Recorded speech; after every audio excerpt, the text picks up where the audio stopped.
How is it going, my man? It's going pretty good, man. How you doing? You know, I got to be honest, throwing out some honesty here. It's Monday morning, and when I scheduled this interview with you, I did not have, I'm in Kansas City. I did not have the Chiefs losing to the Broncos yesterday on my bingo card to lead into this interview. So I'm a little rattled by that loss still Okay, here. okay, okay. You get it. You get it. You know. I'm a Minnesota fan, so I know. I live it. I know that. And you also had Kirk Cousins go down with an Achilles injury yesterday as well, out for the year. That was a great day for me. But go ahead. I mean, what is it about? I mean, this football thing, it just kind of runs that. This is just sort of how it is. It gets in your mind and it does not let go. Although, what do I had to complain about? I have two Super Bowls in the last 4 years. I should just shut up right now. Yes, yes, and also, just you've got the Chiefs. You see, Right? so you got to remember something. Okay, DT. Derek Thomas. My You got to God. remember. You got to remember those Super Bowl Chiefs who were miscoached Marty Schottenheimer. in postseason. Yes, you're right. That was definitely our MO. And the Vikings Miscoached have in postseason.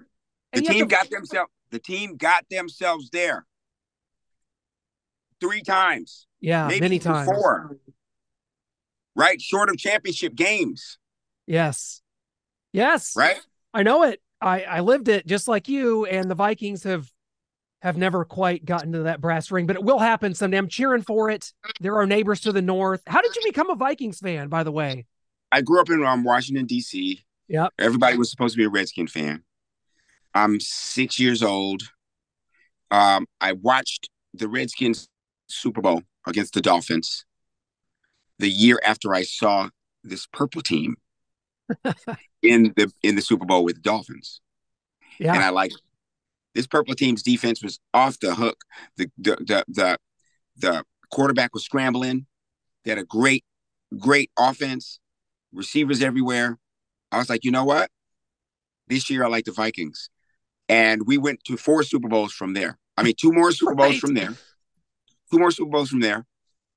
As a kid, I couldn't have bet on a better team because I won more often than anybody in the whole neighborhood because we always won our division. We always won the NFC championship. I mean, what can I say? Wow.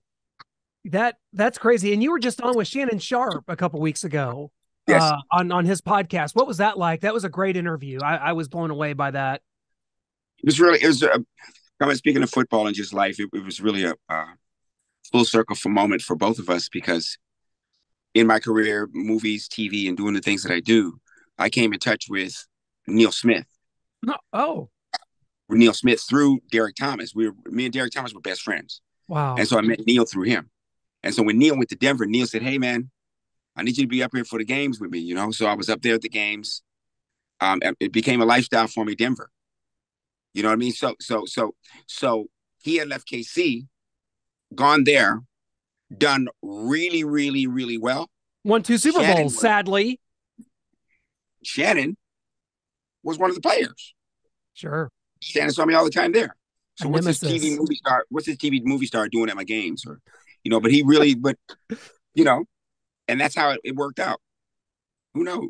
I that's incredible. And I'm still you've said some triggering things already, Tommy. That's another one. Neil Smith going to Denver and winning two Super Bowls is also triggering. But I'm just gonna have to let that stuff go. I just am because It's still triggering. Yeah, you're still hurting. And what happened to a tight end last night? Is he hurt? Travis Kelsey. Yeah. Well, no, he had 50 yards in the first half, needed just 21 to break the Chiefs' all-time receiving record, got none in the second half. The Chiefs' offense was lifeless. Taylor Swift wasn't there. It was a mess.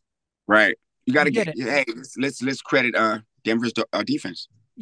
We have to. We do. And the Chiefs have beaten the Broncos 16 straight times. It's really hard to do that. And we'll see kind of how things go. But Tommy, this is such a pleasure. And I'll tell you, on this show's called On the Road to Rock. We interview members for bands like Alice Cooper, Motley Crue, Def Leppard, Poison, and now because we love to make it as well rounded as possible, we go around to all genres of music, whether it be country, hip hop, and now Tommy Davidson is on this show talking about music that you've released. And I have to admit, I live in Kansas City. We have a lot of jazz clubs around. I grew up kind of hearing a lot of jazz music or type of different types of music. These songs that you've released, Tommy, are tremendous. And I'm so glad that I was able to be a part of this and to be able to interview you to talk about your songs, these 3 singles you've released. They're tremendous. Hey, man, this is planet Earth. You know, if you're able to do some things that you really, really want to do, it makes you really, really happy, don't it? Yeah. You know, like your podcast or whatever you started. We just these little monkeys that just want to have a happy time until the curtains go down. We ended up on the scene all of a sudden, like, oh, whoa, where am I? Why'd you smack my ass? And then it's just here we are. The music itself is something that's been in me for a long time. Mm. I'm kind of like the Deion Sanders of entertainment. I mean, I may be coming the rock way. I may be coming the rock direction. I'm starting with smooth jazz. I'm an entertainer, and I'm a singer, musician, producer in music as well. So what that means is this is the beginning. I can't even.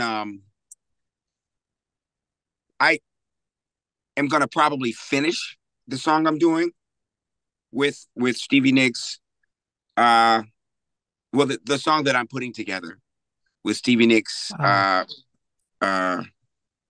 Jerry Cantrell, who else can I say? Phil Collins from Def Leppard. Oh my God. Yeah. I'm not even going to tell you, because why would I not do it? Just because I'm in smooth jazz. I'm in the process of going ahead and just finishing what the good God put me here to do, which is be happy and be crafty. I'm so impressed, and I'm so intrigued by that, and the fact that you want to move into other musical realms. But speaking specifically about the songs that you have, you can go to your website right now and hear these, or at least a couple of them, the TommyDavidson.com. Kid Zero is kind of the single here. And I don't know what I was expecting, but when I clicked onto this file and I'm listening to it, I'm just like, man, it just kind of put me in a mood. I love music that immediately, no matter what kind of music, and it just puts you in a mood.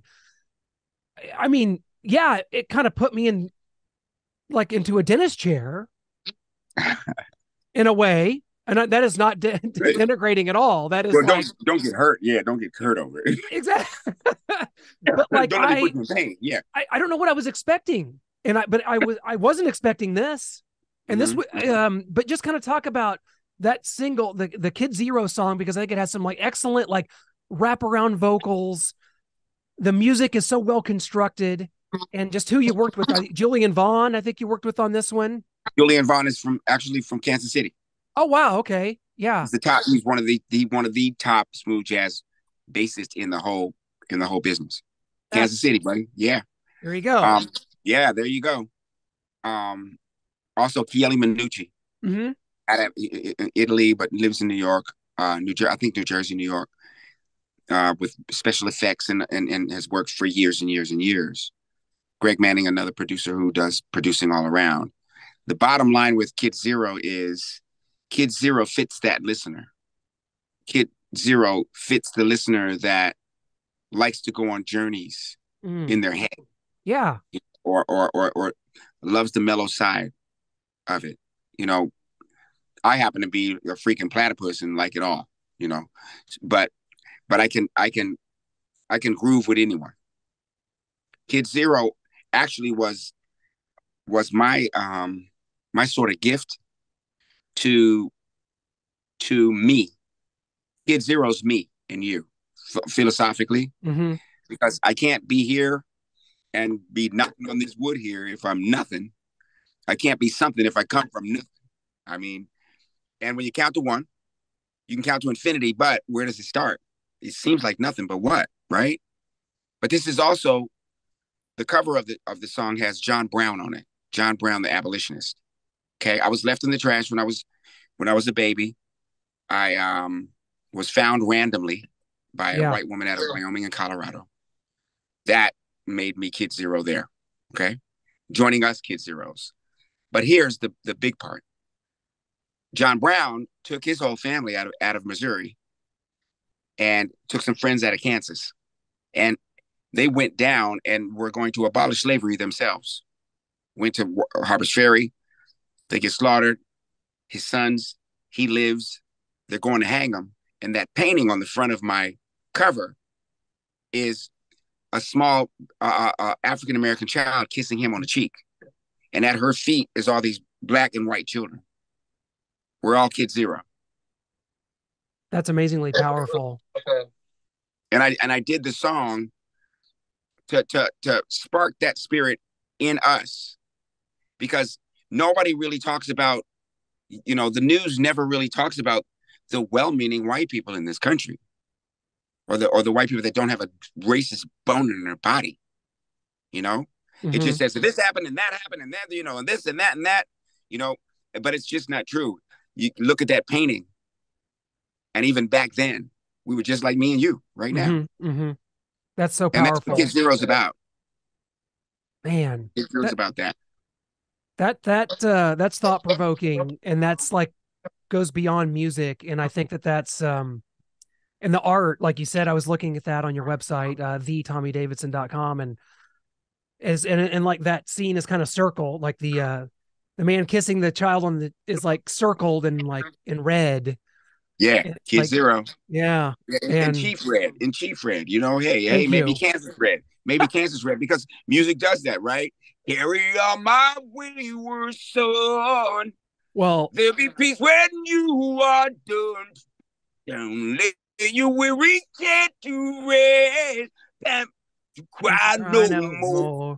That's, Kansas is like 6 miles that linked. Way, and we don't acknowledge that state here in Missouri. We're linked. We're linked. No, yeah, it is.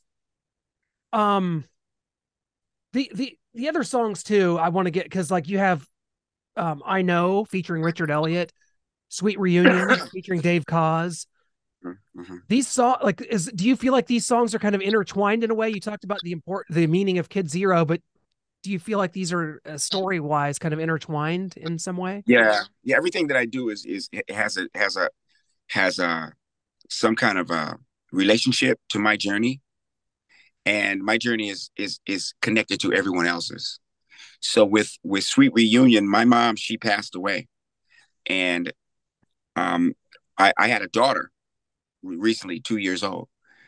So I've always loved this song, Sweet Reunion by Kenny Loggins, and I've wanted to record it since 81, no, 91.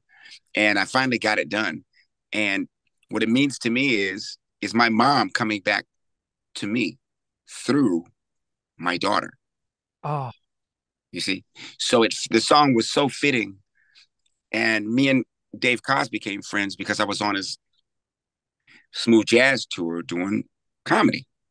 And he noticed that I was musical. He said, you should get into some music. He didn't know I was already in it. I've been a singer since I was a kid. But when I gave him the track and I said, hey, you interested in being on this? He said, yeah.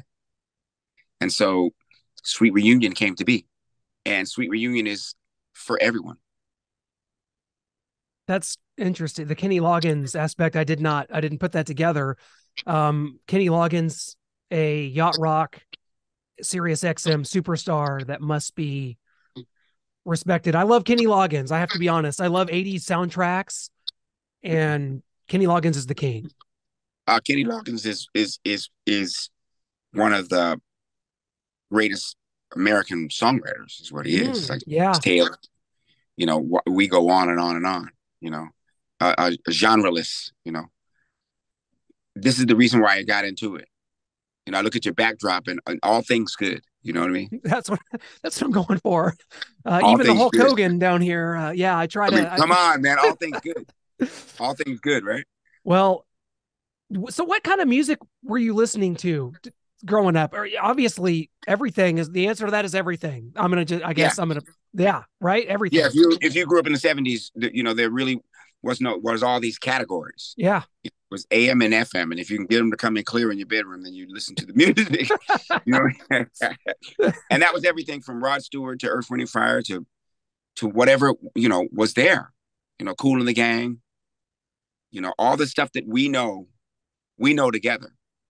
And these now it's not really spread like that, because you can listen to what you like, and that's it.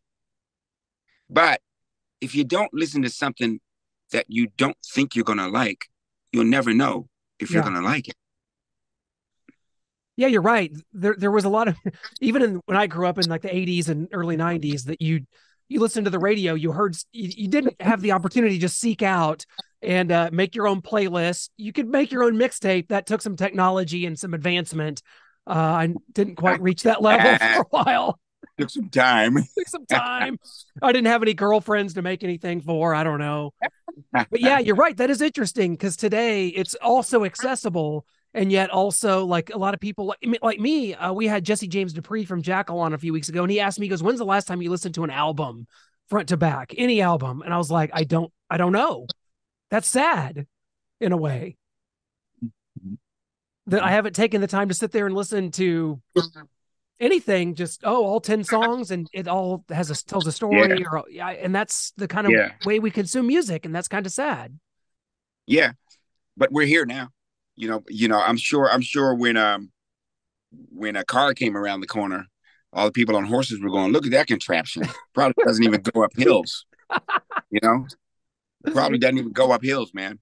And it probably didn't then. But now cars are named after horsepower. So there's no reason for us to be sad because new things are happening. True. It's just expressing and communicating value. Value. There's value in a horse because a horse can still do things a car cannot. You see? So Yeah. there's certain value there, right? So what we can do as entertainers and communicators like you, we can start to point out the value in things. You see what I mean? Absolutely. And that's what should be focused on more. And you're right. Do you get, of all the things you do, acting, stand-up comedy, music, is there the gratification that you get from the music side of thing? How does that stack up with being on stage with 10,000 people and just everybody erupting, or being in a movie scene that's iconic, or being in a comedy sketch that people are still watching on YouTube a million times a day? How does the music stack up with that? Yeah, it's just with all of it because I love Okay. it when I'm by myself. Yeah. I love entertainment. I love it all when I'm by myself. So to be able to do music, I mean, I entertain my I'm entertained by entertainment. So it's just for me to actually be doing this one. Like for instance, I'm a kid watching cartoons my whole freaking life. Now I'm doing it. Yeah. Now I'm doing them, but I'm watching them too. They're part of me. Everything everything that I do is actually a real sincere part of me. You know? That's rare. It's rare that people get that opportunity to express themselves in that way. Mm-hmm. That's Mm-hmm. exciting. It's real exciting. It's real exciting, and it's in every branch of life too. Everyone gets to enjoy that feeling. And that's why I'm glad I'm in entertainment, because I basically like for people to feel good. Yeah. So I'm in the feel good business. And it's an important one. When it comes to comedians, and they always say, you look at so many ones that Robin Williams and Chris Farley and John Belushi that died way too young, and they always say that every comedian that that you guys are so good at what you do because it comes from some sort of inherent darkness. Do you find that to be the case for yourself? Does it come from somewhere dark? I guess there's a point to that. There's a point to that, but I see that darkness happen to everyone. Yeah. There's that, how many truckers have gone through the same thing that Farley went through that you'll never even hear of. Yeah. It's a good thing that you can put a spotlight on something that happened so tragic like that, and you get to see it. You get to shed a light on it. Whereas an anonymous person somewhere, rolled up in a bag and driven away, But it for me, I can only speak for me in that. It gave me a reason to be happy. It gave me a reason to laugh. It's my relief. You know, being left, everybody's got their own personal story. Mine is I was left in the trash can as a baby. Someone else is different, you know. And you know, we're living in, you know, two worlds, dark and light. You know what I mean? And if you, we'll all pause and get real silent when we go, why are we shooting? Why is this public shooting happening? Right. And why isn't anybody doing about gun control? Why is everybody so afraid of them? You know, and then things get like, uh-oh, it's Halloween again. So thank God we got the game last night. Thanks God we got, you know, Kid Zero. Thank God we got, you know what I mean? Yeah. So it's there is a point to it, but I think our society is like that. We got to talk about In Living Color, because I got to talk about the importance of that show and what it did for me. I grew up in a small town called Clinton, Missouri, about an hour from Kansas City, about 8,000 people. You know, I didn't know much growing up, small, tight-knit community. I watched Saturday Night Live and I enjoyed it. I loved that era. But there was something about In Living Color that it's almost like it opened up a new door for me. I was able to see things in a new light, like just that style of humor. There was an edge to it. The talent that was a part of that show, yourself and David Allen Greer and Jamie Foxx and on, Keenan Ivory Wayans. This show, I think for so many people subconsciously was so important, because I think that the edginess of it, I'm a bigger fan of it than I am Saturday Night Live. And that was like, to me, the peak era of Saturday Night Live. But what you guys did in those sketches, and I think it opened up so many people's eyes to just a different style and a different type of, I mean, this is like when Michael Jordan and the Bulls are going strong. And there's so many things that, like, I was becoming aware of, you know, I was 7 or 8 years old when I started watching it. So do you hear that a lot, that like a lot of people that, you know, maybe were from small towns or weren't like just culturally appropriated to everything that in the world? I love that word. I'm not thinking about use that.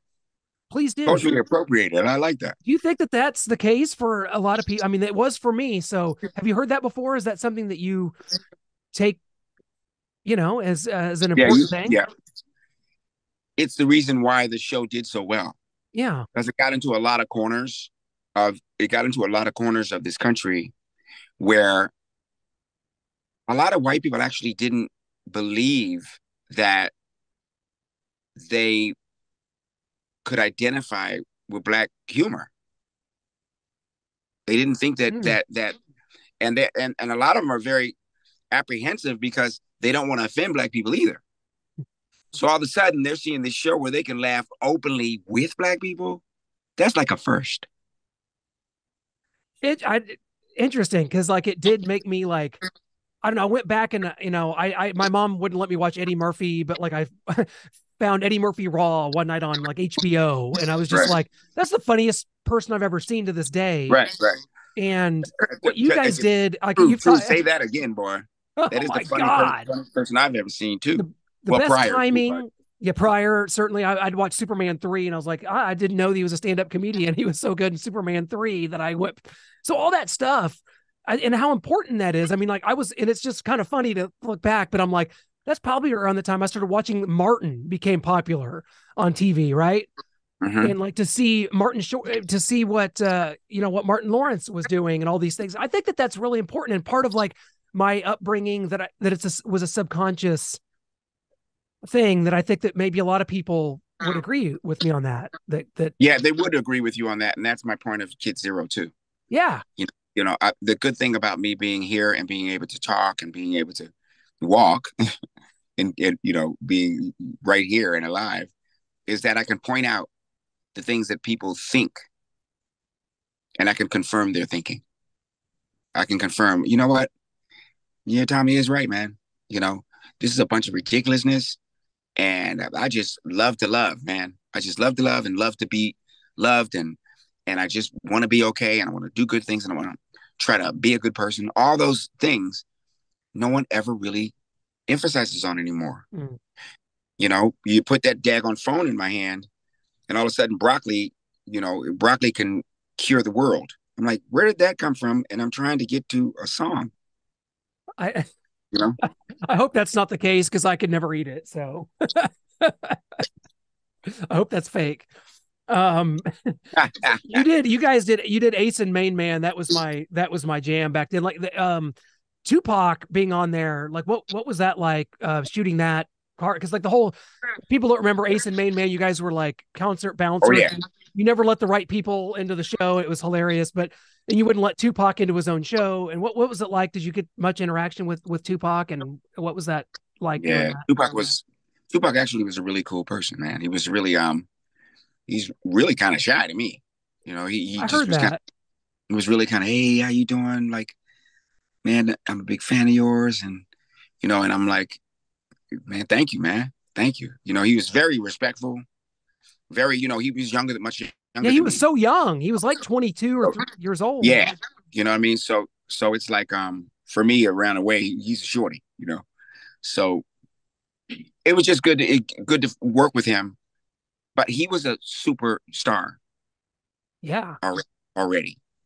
Like he was already on his way. It Yeah. wasn't maybe a year after that he became, you know, international star, man. Yeah, I couldn't remember if that was before or after Above the Rim came out because that's I love that movie and It was after. It was it after. was after and they just cut his killer, I think, which is insane. That's I Hmm. hope that's the right person or what. Like that's insane. Yeah, I me just too. I blew hope my it's the right mind. one. Um, Yeah. you've talked before about kind of your relationship with Jamie Foxx. That's been in a lot of interviews and things, but I never heard like how it was with James Carey. We have to call him James because that was his name on In Living Color. Uh, no, that's probably one of my best friends right there. We were friends Wow, before LIiving Color too. really? Yeah, we were comics at the Comedy Store. All I can say is that he's a really neat guy, man, and he's a funny mother. I mean, he goes the whole way. He goes the whole way. We're lucky to have him. Did you Everybody. did you ever? I mean, being around all these the Comedy Store, I'm a big Pauly Shore fan. Well, I shouldn't say big, but I did enjoy like the '90s era Pauly Shore. But being around these people, the Jim Carreys and all the great cast members that you worked with, did you ever adapt things from each one of them when you're doing your own stand-up stuff? Because I just watched your 1991 stand-up special that's on YouTube right now, and like I felt like you were very unique. Like I did, it's not like I looked at that and was like, oh man, that was Eddie Murphy or that. Oh yeah, that. But do you feel like that you did adopt styles from other comedians or? I did, but I was lucky enough to be able to uh, be born with my own. Yeah, that's kind of what I Like was. there was I had my own thing to bring to the table. But looking at what other people can do and adapting techniques to to to enhance what I already had naturally, and then work for the actual technique of doing stand up is what gave me my like performance excellence. And you're continuing that on here into next next week, or no, later in Hold the on, week. It's hold on. Bear Bear wants to say hi. oh Say hi.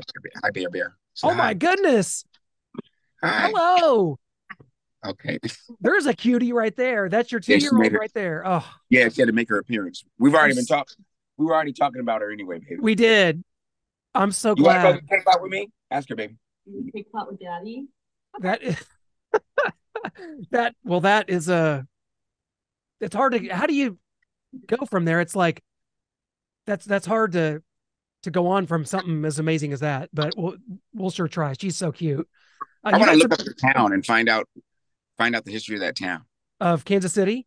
Yeah, of Missouri. Oh yeah, Kansas. Yeah, Missouri is No, your town, the town oh you came from. Clinton. Yes, Clinton, Yeah, I'm Missouri. interested. I'm Please. wondering if some of the guys from there didn't go with John Brown. Oh, it's possible because Osceola was a big part of that. Osceola, Missouri, if you read a lot of the Civil War history, was a big part of like the Kansas Missouri border skirmishes. So Mm-hmm. Clinton, Missouri is only 30 miles from Osceola. It definitely does. Gotta be. And I just thought it was marvelous that here's these like really really uh let's say not rich white families that yeah, have brought themselves to the point where they can have statehood. Yeah. They've made enough agricultural resources. They've done enough to do all that. But they say they don't want a part of that. They don't want a part of that slavery thing. Sure. You know what I mean? It's just still is so it's still amazing to me. And they were willing to fight for it. And Missouri is one of the, if you look at Civil War history, the craziest state, because 70% of the state fought for the Union Army, 30% for the South. So it was very divided.